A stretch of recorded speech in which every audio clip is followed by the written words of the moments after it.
Le président chinois évoque les fruits de la coopération entre la Chine et le Kyrgyzstan. Coopération touristique entre la Chine et la Tunisie. Le théâtre d'Aoqing se transmet depuis plus de 2000 ans. Le taux de chômage recensé en Chine était de 4,9% en 2018. Le Qinghe inaugure une nouvelle route panoramique. L'amitié entre la Chine et le Kyrgyzstan prospère tel un arbre aux feuilles persistantes. C'est en substance ce que souhaite le président chinois dans son article publié mardi avant sa visite dans la capitale kirghize de Bishkek et sa rencontre avec les dirigeants de l'Organisation de coopération de Shanghai. Xi Jinping a salué la longue tradition d'amitié entre la Chine et le Kyrgyzstan et le lien d'amitié indéfectible noué depuis l'établissement de relations diplomatiques. Dans son message, le dirigeant chinois indique sa satisfaction concernant la manière dont les relations bilatérales sont passées d'un partenariat stratégique à un partenariat stratégique global. Il appelle également à renforcer la confiance politique mutuelle, à renforcer la coopération axée sur les résultats, à renforcer la collaboration en matière de sécurité, à renforcer les échanges entre les peuples, ainsi qu'à renforcer la coopération internationale. Le Kyrgyzstan a été l'un des premiers partisans et participants de la coopération au sein de l'initiative Ceinture et Route. La Chine est devenue le premier partenaire commercial et la principale source d'investissement de ce pays d'Asie centrale. En 2018, les échanges bilatéraux ont dépassé 5,6 milliards de dollars, soit 150 fois plus que les premiers jours de l'engagement diplomatique. Les investissements chinois cumulés au Kyrgyzstan atteignent d'ailleurs près de 3 milliards de dollars. En 2018, plus de 70 000 personnes ont voyagé entre les deux pays et plus de 4 600 étudiants kirghizes s'instruisaient en Chine.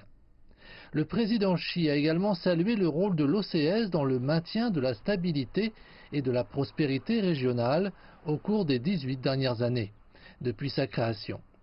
Xi Jinping appelle également à une collaboration plus étroite entre les membres de l'OCS pour une communauté de l'OCS plus proche avec un avenir partagé.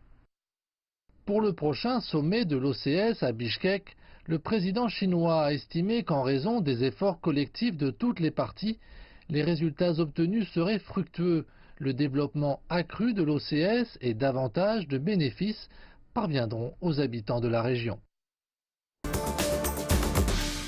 Le ministre tunisien du Développement, de l'Investissement et de la Coopération internationale a souligné que des négociations étaient en cours avec la partie chinoise pour mettre en œuvre le projet de tourisme Saket Ben Ghiada dans le gouvernorat côtier de Mahdia. Lors d'une récente visite en Chine avec une importante délégation, nous avons signé plusieurs accords avec des entreprises chinoises pour développer de nombreux projets en Tunisie, notamment le nouveau pôle touristique de Mahdia. Le projet, qui couvre 142 hectares, comprend un port de plaisance de 26 hectares et une zone développée de 116 hectares. Le coût des travaux de développement est estimé à 20 millions de dollars. Ce projet avec nos partenaires chinois créera un nouveau pôle touristique et immobilier. Le projet touristique apportera une importante valeur ajoutée. Une délégation chinoise se rendra en Tunisie ce mois-ci. Nos partenaires chinois disposent de moyens financiers énormes, ainsi que de l'expérience dans le développement de projets dans le monde entier. Le ministre du Commerce a souligné que la Tunisie et la Chine avaient pour objectif d'accroître le volume des investissements chinois dans ce pays d'Afrique du Nord. Nous avons eu de nombreuses réunions avec nos frères chinois. Les deux parties ont la ferme volonté de stimuler les investissements chinois en Tunisie. Les experts affirment que la Tunisie s'appuie sur l'expertise technique et les fonds chinois pour réaliser de nouveaux projets dans 7 régions différentes du pays, y compris le pôle touristique de Mahdia. Ceci est une classe de fabrication de marionnettes qui se trouve dans un institut de formation professionnelle et technique du comté de Huangxiang. Gao Qingwang transmet ses habiletés héritées de sa famille. La principale différence entre les marionnettes de Huangxiang et celles des autres régions est que les marionnettes sont fabriquées à partir de peau de bovin plutôt que de peau d'âne. J'ai appris le métier dans ma famille alors que j'étais tout jeune. J'ai appris à chanter au spectacle de marionnettes et j'ai commencé à sculpter les ombres de marionnettes d'Aoqing après avoir obtenu mon diplôme du lycée. Cela fait déjà 40 ans et ce savoir-faire a soutenu ma famille financièrement. Maintenant, mes enfants ont terminé leurs études universitaires.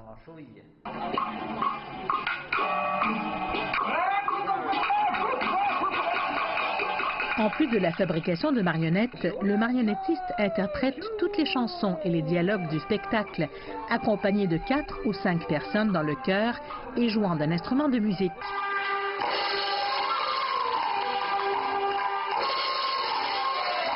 Les marionnettistes d'expérience comme Gao sont invités dans les écoles locales pour offrir des formations ou animer des conférences.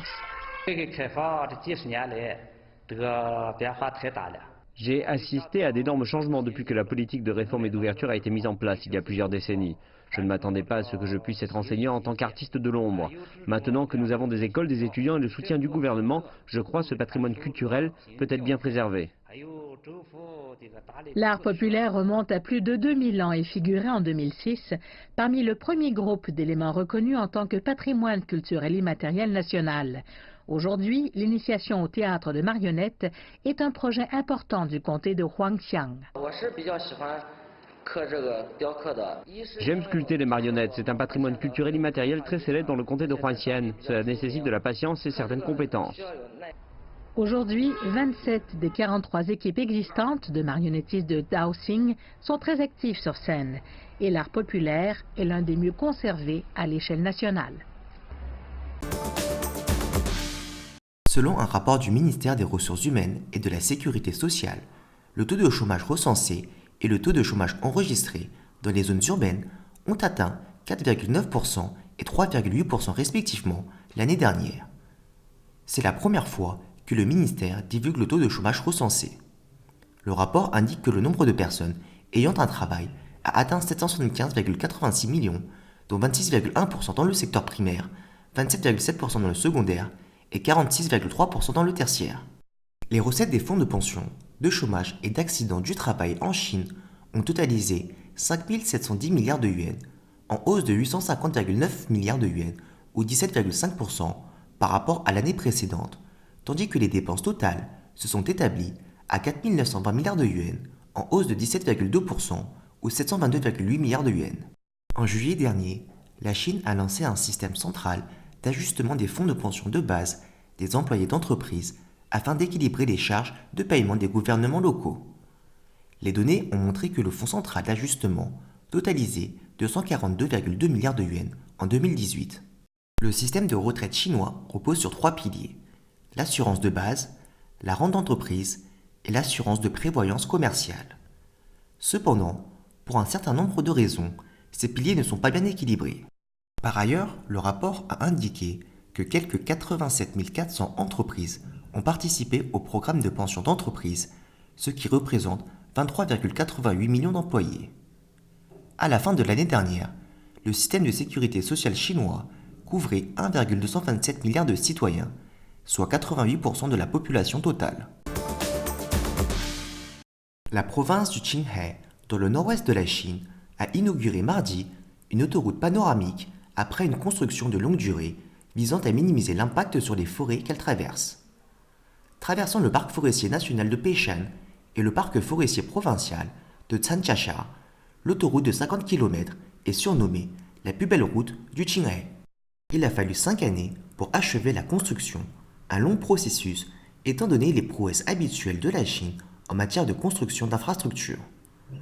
Les responsables ont déclaré que ce délai avait été nécessaire en raison de l'attention croissante portée à la protection de l'environnement.